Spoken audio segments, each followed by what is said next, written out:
이번 책은 찰스 디킨스의 올리버 트위스트입니다. 옮긴이는 이인규입니다.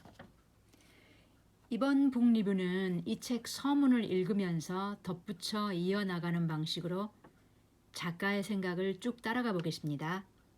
먼저 책날개 부분에 그 찰스 디킨스의 소개를 보면요. 1812년 영국 햄프셔주 하급 관리였던 존 디킨스와 엘리자베스 베로의 8아이 중 둘째 아들로 태어났고요. 사립학교에서 잠시 교육을 받았지만 아버지가 빚으로 수감된 후 런던의 구두약 공장에서 하루 10시간씩 일했고요. 중학교를 2년 정도 다니다가 15살에 변호사 사무실에서 사환으로 근무했고요. 법원 속기사를 거쳐 신문사 기자가 되었고요. 소년 시절부터 고전을 읽어 문학에 눈떴을 뿐 아니라 기자 생활과 다양한 여행 경험으로 넓은 식견을 갖출 수 있었던 디킨스는 그 빅토리아 시대의 사회 빈곤, 부조리한 사회 계급, 그리고 열악한 노동 환경에 대한 신랄한 비평을 마다하지 않았고요. 1833년 잡지에 투고한 단편이 실리면서 작가 생활을 시작했고, 그리고 이 고아 소년 이야기 올리버 트위스트로 작품성과 그 대중성을 모두 인정받아 작가의 지위를 확립했고요. 대표작으로 위대한 유산, 데이비드 커퍼필드, 두 도시 이야기, 크리스마스 캐럴 등이 있고요. 빅토리아 여왕으로부터 기사 자귀를 수여받았으나 이를 거부했고요. 1870년 세상을 떠났고 웨스트민스터 대성당에 안장되었다고 합니다. 자, 첫 번째 서문의 그 부분을 보면요. 이 작품의 대부분은 원래 잡지에 발표된 것이다. 자, 이렇게 시작되는데요. 그 잡지에 발표되었다는 것은요. 그 1837년 2월부터 그 1839년 4월까지 월간지 벤틀리의 잡지에 20회에 걸쳐 연재되었고요. 그의 첫 소설은요. 그 픽 위크 문서, 그의 이 첫 소설로요. 24살의 젊은 나이에 인기 작가가 됩니다. 그 다음에 이어서 그 신문사를 그만두고 전업 작가가 되고요. 그 올리버 트위스트를 잡지에 연재하면서 이 더더욱 확고한 인기 가도를 달리게 되었고요. 자, 이어서요. 나중에 필자가 작품을 완성한 뒤 지금과 같은 단행본으로 출간했을 때 일부 고매한 도덕적 부류의 사람들이 몇 가지 고매한 도덕적 이유를 들어 이 작품을 비난했다. 이 이야기에 나오는 몇몇 인물들이 런던 주민들 가운데 가장 범죄적이고 타락한 집단에서 선택되었다는 점이, 사익스가 도둑놈이고 페이긴이 장물합이라는 점이, 소년들이 소매치기이며 여자애는 창녀라는 점이 그들에겐 상스럽고도 충격적인 상황이었던 듯 싶다. 자, 그러면요. 이 책에 그 등장인물들이 아주 많아서요. 이렇게 보면요. 등장인물들이 상당히 많은데요. 일단 선의 세계에 들어있는 인물들과 그 다음에 악의 세계에 들어있는 그 인물들의 부류가 명확합니다. 자, 그래서요. 지금 악의 세계에 들어있는 이 인물들, 그 범블씨, 그 다음에 사익스, 멍크스, 그 페이긴, 그 다음에 꾀돌이, 그 다음에 토비 크래킷, 장의사, 사워베리, 이렇게요. 악의 세계를 대표하는 인물들인데요. 이 작가는요. 책을 읽다 보면 이 악의 세계 쪽에 있는 그 캐릭터들을 그 압도적인 그 강력한 그 개성을 지니고 있는 그러한 인물들로 그려내거든요. 자, 그래서요, 그 독자들의 뇌리에서 그 지워지지 않게 하는 것 같은, 특히요, 그 빈민가에서 그 고아 소년들을 데리고 숙식을 제공하며 장물아비를 하는 이 유대인 노인 페이긴을요, 그 사악한 인간의 온갖 심리를 두루 갖춘 캐릭터로 잘 묘사하고 있거든요. 그리고 마지막 그 교수형을 당하기 그 직전까지 나락으로 빠지는 이 허물어지는 악의 존재를 끈질기게 보여주었다고 봅니다.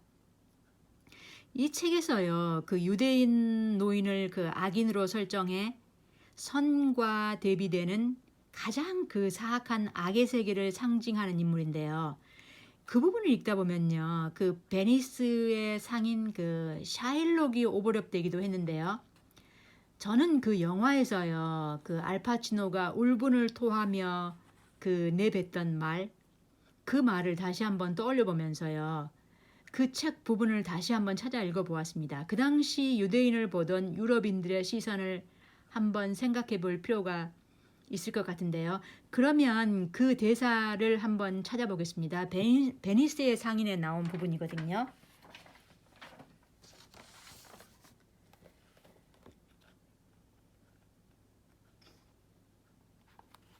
자, 그 부분을 한번 찾아서 보면요. 그 베니스의 상인에 그 나온 부분인데요.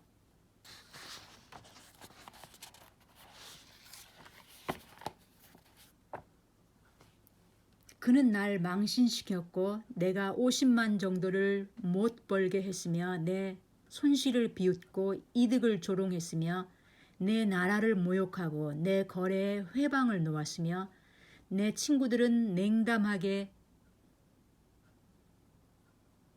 적들은 흥분하게 만들었어. 이유가 뭐냐고요? 내가 유대인이란 겁니다. 유대인은 눈 없어요? 유대인은 손도 기관도 신체도 감각도 감정도 정열도 없냐고요. 유대인과 기독교인과 같은 음식 먹고 같은 무기로 상처를 입으며 같은 병에 걸리고 같은 방법으로 치유되며 여름과 겨울에도 같이 덥고 같이 춥지 않느냐고요. 당신들이 우리를 찌르면 피 안 나요? 간지럼을 태우면 안 웃어요? 독약을 먹이면 안 죽어요? 그런데 당신들이 우리에게 잘못하면 우리가 복수를 안 해요? 우리가 나머지 부분에서 당신들과 같다면 그 점도 닮을 거요. 유대인이 기독교인에게 잘못하면 그는 겸허하게 뭘 하지요? 복수하죠. 기독교인이 유대인에게 잘못하면 그는 기독교인을 본받아 인내하며 뭘 해야 하지요? 그야 복수해야죠. 당신들이 가르쳐준 비열한 짓을 난 실행할 겁니다. 그리고 어렵긴 하겠지만 교육받은 것보다 더 잘 할 겁니다. 자, 이 부분이었는데요. 그 영화에서 알파치노가 연기하는 그 장면에서 저는 이 대사의 부분을 계속 그 오버랩 됐거든요. 자, 그러면서 또 하나 그 오버랩 되는 그 장면들이 뭐냐면요. 그 영화 그 레미제라블에서 그 빈민굴에서 그 여인들이 부르던 합창, 그 다음에 죄수들이 폭풍 속에서 부르던 합창, 또 귀족들에게 구걸하던 그 파리 시민들의 외침, 이런 씬들이요 계속 오버랩이 됐습니다. 이 부분을 읽을 때요. 자, 다시 또 서문으로 한번 들어가서요. 하지만 가장 혐오스러운 악에서도 가장 순수한 선에 대한 교훈을 끌어낼 수 있다는 것은 누구나 아는 사실이다. 필자는 항상 이것을 널리 인정받는 확고한 진리라고 믿어왔는 바, 이것은 일찍이 이 세상에 존재했던 가장 위대한 사람들이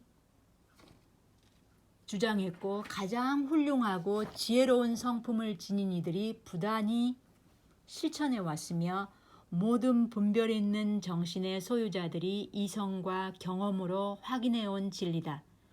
이 책을 쓸 당시 필자는 찌꺼기 같은 최하류 인생들이 크림과 거품 같은 최상류 인생들 못지않게 도덕적 교훈의 목적에 훌륭히 기여할 수 있다는 것을 믿어 의심치 않았다.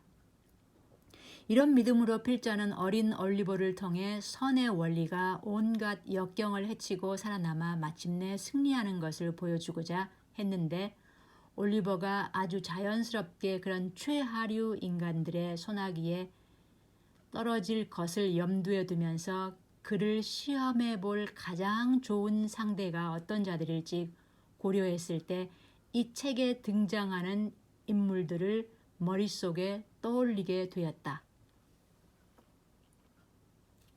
자, 그러면요. 그래서 이 작품 그 초반부에요. 그 쭉 길게 그 나오는 구비넌 장면을 읽다 보면요. 너무나 비인간적이어서 읽어내기 어려울 정도거든요. 근데 초반부는요. 상당히 철학적이며 폭이 넓었는데 그 바로 이어서 그 카메라를 들이밀면서 구비넌 그 고아들의 그 썩어 빠진 그 비도덕적인 관료들, 그 부분부터요. 그 찰스 디킨스는 신문 기자가 되어 낱낱이 파헤쳐 보여주는 듯 그 완전 그 카메라를 들여다보듯 그렇게 아주 세밀하게 기자가 되어 그런 식으로 표현을 해줍니다. 자, 계속 또 서문으로 들어가 보겠습니다. 필자의 이 작품에서 도둑의 일상적인 생활로 묘사된 것은 어떤 종류의 삶인가? 그 삶은 성미 비뚤어진 젊은이들에게 과연 어떤 매력을 가지겠으며 얼빠진 불량 청소년들에게 과연 어떤 유혹이 되겠는가? 이 작품에는 말을 타고 달빛 비치는 황야를 달려가는 장면이나 이 세상에 있을 수 있는 가장 아늑한 동굴에서 흥겨운 주연을 벌이는 장면, 또는 매력적인 옷차림새나 화려한 자수무늬, 레이스, 승마용 장화, 주름깃이 달린 진홍색 상의, 그리고 강도들의 길을 옛날 옛적부터 장식해왔던 당당하고 자유로운 기세 같은 것이 전혀 없다. 네, 이런 게 전혀 없습니다. 그 대신 뭐가 있냐면요. 그 대신 춥고 축축하고 피신할 곳 하나 없는 한밤중의 런던 거리들, 악덕이 빽빽하게 들어차서 돌아설 틈조차 없는 더럽고 숨막히는 소굴들, 끊임없이 덮치는 굶주림과 질병, 거의 다 떨어져 나가 너덜너덜한 누더기들 뿐, 이런 것들이 과연 무슨 매력이 있겠는가? 오히려 교훈이 되지 않겠는가? 귀담아 듣는 사람 별로 없는 추상적인 도덕적 경고나 훈계보다 훨씬 나은 뭔가를 우리 귀에 속삭이지 않겠는가? 자, 그래서 이 부분에서요, 그 BBC가 그 그린 그 2007년 크리스마스를 겨냥해 제작한 그 시리즈물을 저도 같이 보았거든요. 근데 그 부분에서요, 지금 그 얘기한 이 찰스 디킨스가 그리려고 했던 거, 그러한 것들을요, 그 시리즈물에서 아주 잘 보여주고는 있어요. 아주 잘 보여주기도 하고요.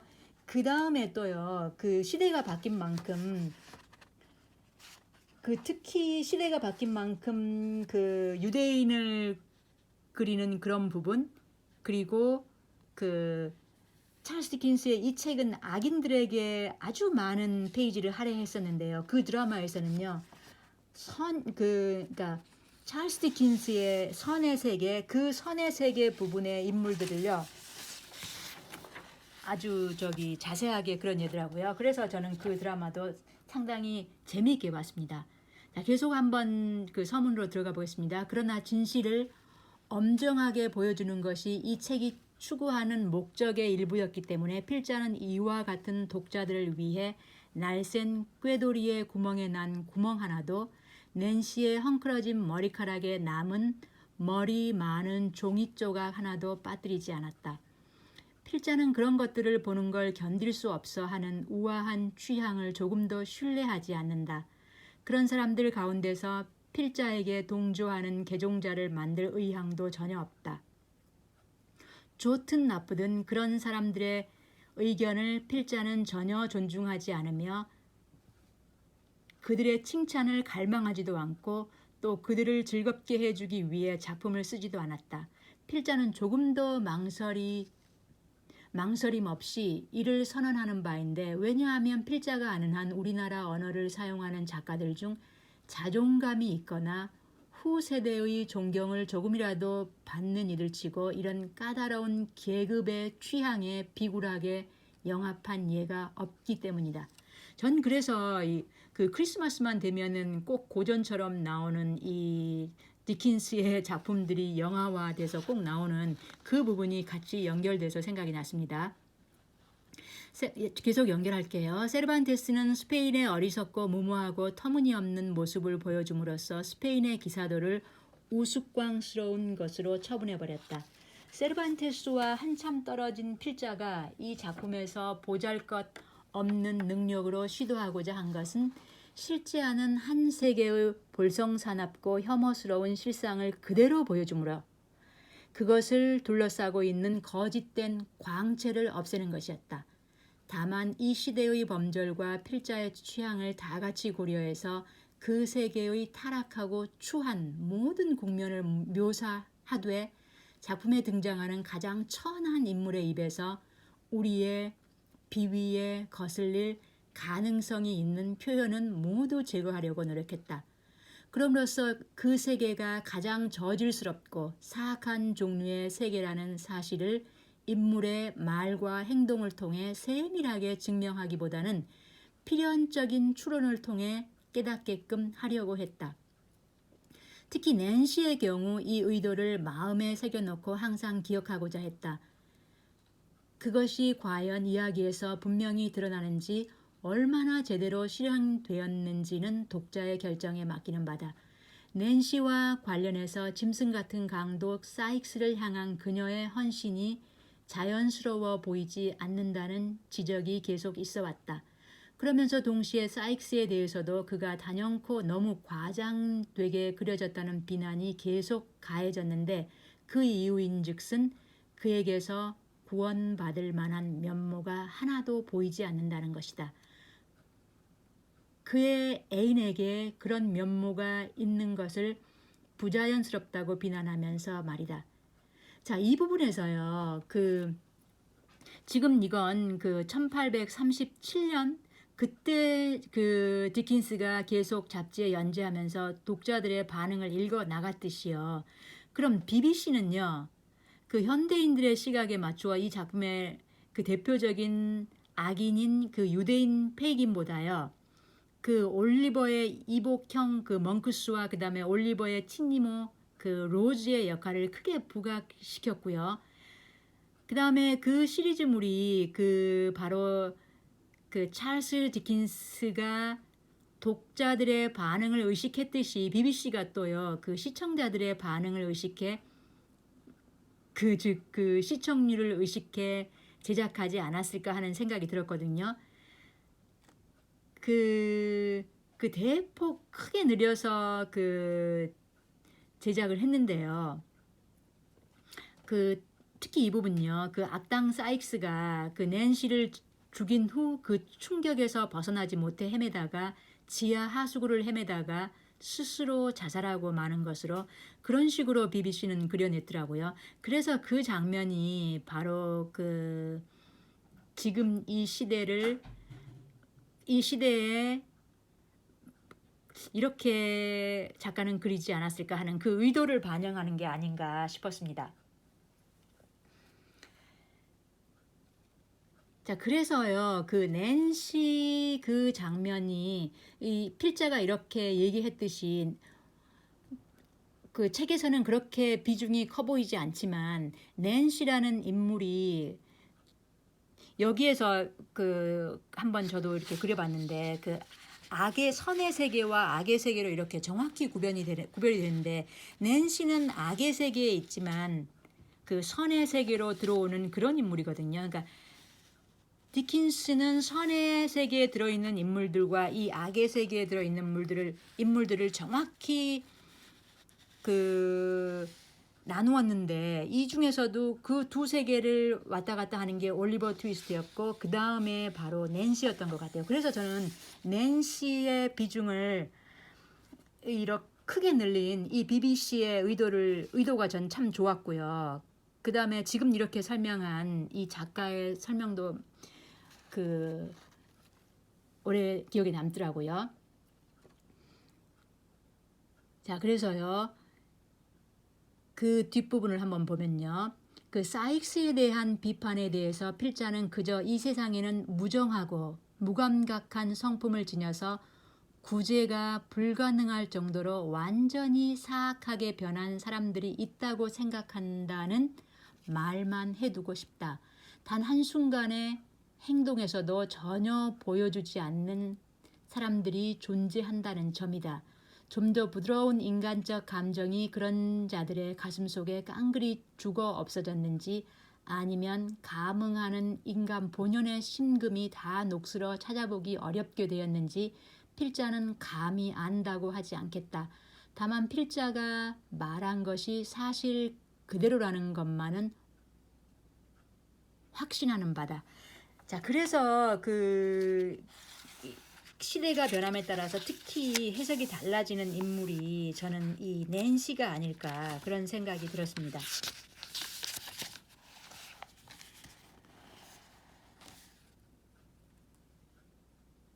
자, 그래서 그 낸시의 행동과 성격이 자연스러운가 부자연스러운가, 개연성이 있는가 없는가, 올바른가 그른가를 따지는 일은 부질없는 짓이다. 그것은 그저 엄연한 사실일 뿐이다. 인생의 이러한 암울하고 어두운 면들을 지켜본 사람이라면 그렇다는 것을 누구나 확실히 안다. 필자는 주변의 실생활에서 자주 보거나 읽은 바를 통해 오래전부터 가슴속에 짐작해왔던 이 사실을 방탕하고 역겨운 수많은 인생살이들 속에서 실제로 추적해 왔는 바, 그것이 여전히 사실임을 발견했다. 왜냐하면 그것은 하느님이 그런 타락하고 비참한 가슴들 안에 남겨두신 진실로서 그곳에 아직 꺼지지 않고 살아있는 희망이자 잡초로 꽉 막힌 우물의 밑바닥에 남은 마지막 깨끗한 물방울이기 때문이다. 그것은 우리 인간성이 지닌 최선과 최악의 색조를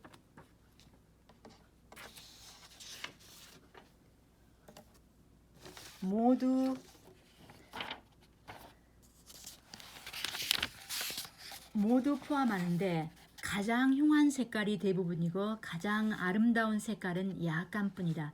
그것은 하나의 모순이자 기형이며 존재할 수 없는 것처럼 보인다. 하지만 하나의 진실이다.